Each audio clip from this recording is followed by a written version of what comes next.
Good morning, mamas, grandmamas, ladies. Welcome to our new format.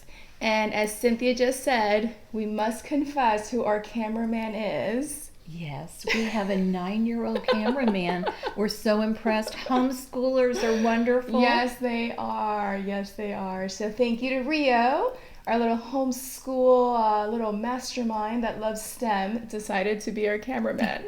I didn't even ask him. I was just going to run to the back and close it. He's like, I'll be your cameraman. So that's who's behind the scenes right now. But thank you so much for joining us. And like I said, our new format, we're so excited for our Instagram followers to just follow us a lot better this way, not having to turn their, camera around to see us better. But we're going to start with a topic that we sort of touched base 2 weeks ago. Yeah, two weeks ago.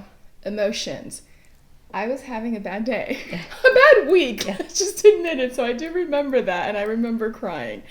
But let's talk about a specific type of emotions. Preschoolers that triggering our emotions. That's right.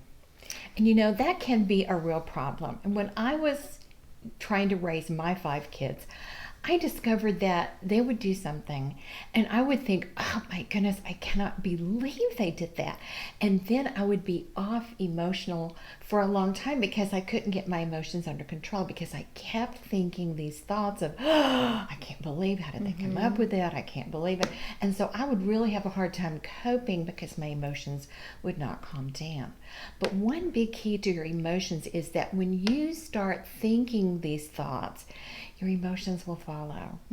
And so I discovered that if I would, put aside those thoughts and think calming things and think something else, it would help that to go down, the emotions to calm and to subside. And happy things. In fact, I even learned that 1 to 5, sometimes when you have a negative thought, it actually takes like 5 thoughts of something pleasant for that to calm down. So it's really important for you to think about what your thoughts are and then choose what you're going to do rather than react with those emotions.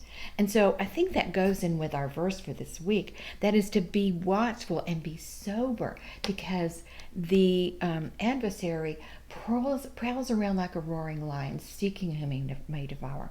And if your emotions get out of whack, you can definitely...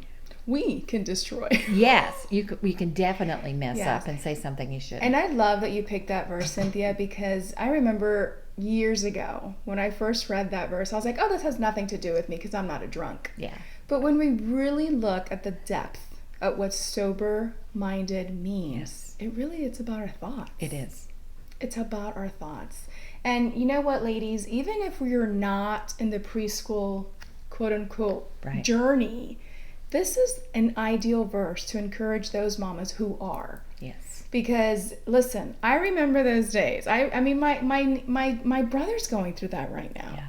He's a preschooler, and sometimes I call, like they're in Dallas, like close to the Dallas area. And now that they have the ice room, they're like, yeah, there's no school, there's no preschool, and I'm like, okay, bye. But really, it's about your thoughts. Yes, it so is. Thank you for bringing that word to our hearts. And well, I learned it. I went through it, and I had to learn. So yeah, I'm hoping I can help you. Yes, thank you so much. I'll see you next week. Okay. Bye. Bye.